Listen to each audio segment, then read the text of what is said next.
கோழி இறைச்சி வெட்ட போகிறத பார்க்க போகிறேன்னு சொல்லிட்டு திஷான் என்ன சொல்கிறாருன்னு பாருங்க. ஓ என்ன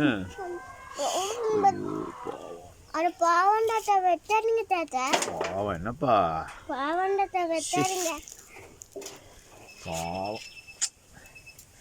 நீங்கள் சாப்பிட மாட்டீங்களா? இறைச்சி சாப்பிட மாட்டீங்களா?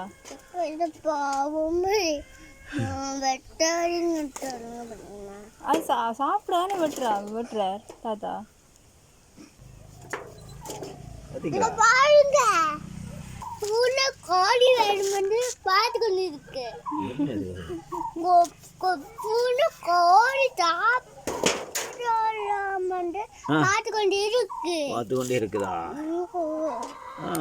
வெட்டிட்டீங்களா? இதெல்லாம் வெட்டணும்.